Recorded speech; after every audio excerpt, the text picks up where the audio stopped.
Creative destruction is the process whereby new innovations replaced old technologies.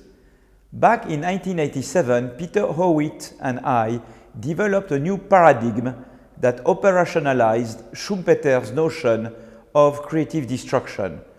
Our paradigm rests on three main pillars. First, the innovation process is cumulative. New innovators stand on the giant shoulders of previous innovators. Second, innovation is pushed by entrepreneurs that are motivated by the prospect of innovation rents. Third, creative destruction. New innovations make old technologies become obsolete. One immediately sees that the contradiction that lies at the heart of the growth process. On the one hand, one needs to reward successful innovators with innovation rents. But on the other hand, those rents can be used by previous innovators to prevent subsequent innovation, subsequent entry. And regulating capitalism is mainly about how to manage this contradiction. You need to give rents for innovators, but at the same time, they are tempted to use those rents to block the subsequent innovation. And so confronting the Schumpeterian paradigm and this contradiction with rich macro data in a constant back and forth way is what we did with Peter Howitt over the past decades. And doing this allows us to achieve three main goals. First, the paradigm helps shed new light on several enigma in the history of economic growth. Examples of such enigma. Why did growth take off in 1820 in Europe and not several centuries before in China, which was very inventive? Other enigma. Why does competition enhance innovation and growth, particularly in frontier sectors and in advanced countries? Other enigma. Why did we observe a growth decline in the US since the mid-2000s, despite the IT and AI revolutions? Another one. Why do some emerging countries start growing very fast and then they stop or they slow down a lot in the middle of the way before they converge to the standards of living of more developed countries? That's what we call the middle income trap. Why does innovation increase top income inequality but does not increase global inequality? Nor does it increase social mobility. It spurs social mobility, unlike other sources of top income inequality, such as lobbying and entry barriers. So that's the first goal of the paradigm, is to understand some enigma of history. Second goal, the paradigm helps us revisit some misguided policy advice. Why taxing robots is not a good idea. We explained that. Why protectionism is not the best way to respond to the China import shock and is not the best way to regain control of global value chain. Why it's better to innovate. Another bad idea, negative growth is not the way to reduce CO2 emissions and fight against climate change. The recent lockdown showed that to us. How do you induce green innovation? So that's the second goal, is to make good policy advice and disregard bad policy advice. The third goal of the paradigm is to provide guidelines to rethink the future of capitalism. The COVID crisis has revealed pitfalls of capitalism across countries which are not the same from one country to another.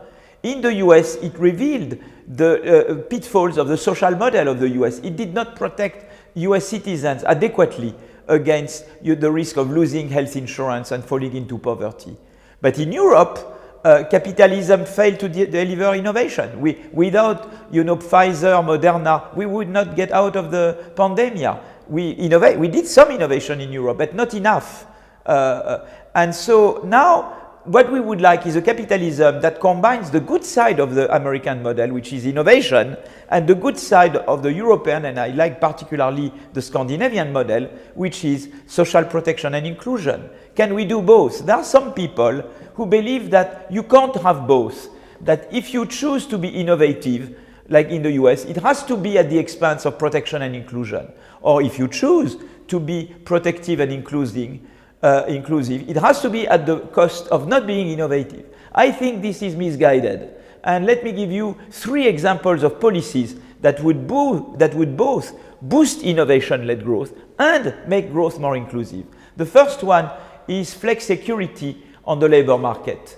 In Denmark, they introduced a system when you lose your job, you get 90% of your salary for 2 years, and the state helps you find a new job and retrain you.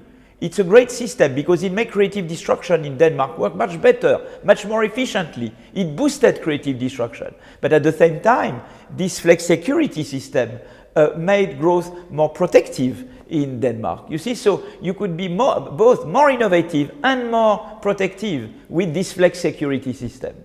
Another example is education policy.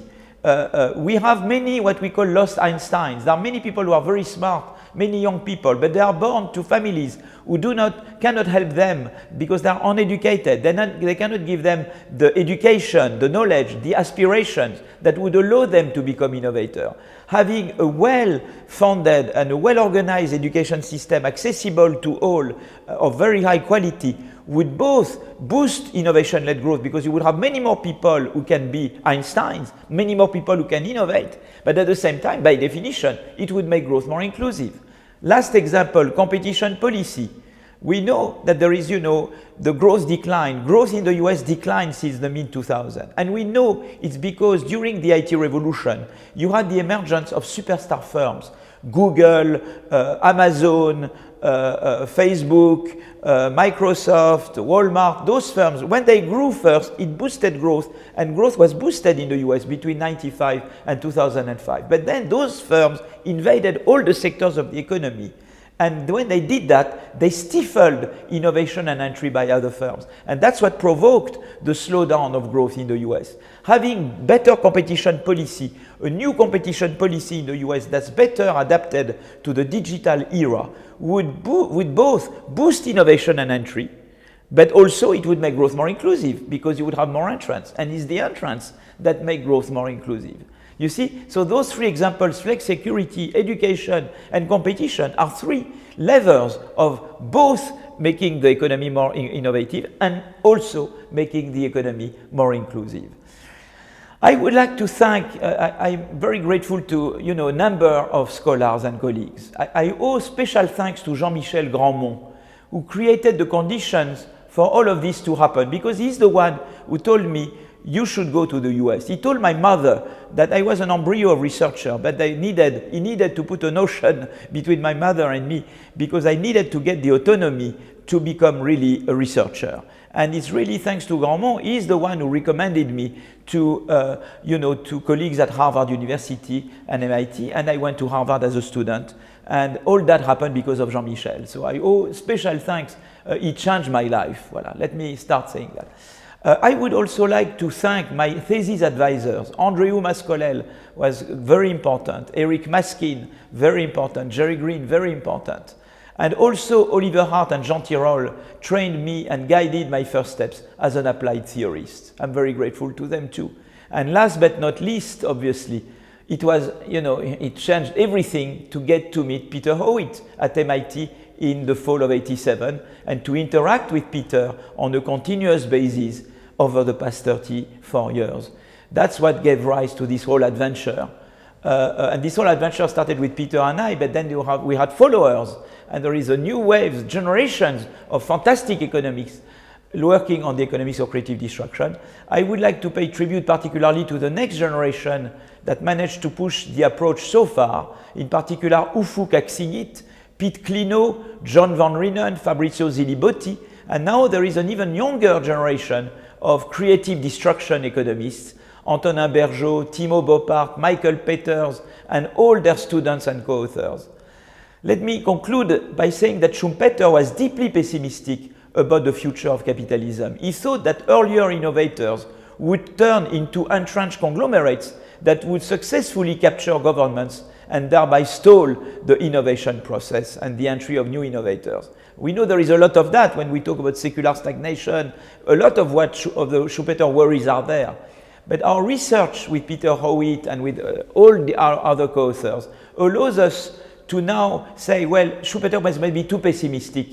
To his pessimism, we should substitute what we call optimism of the will, fighting optimism. Quoting Bergson, the future is not what will happen, it is what we make happen, what we will do. Thank you very much.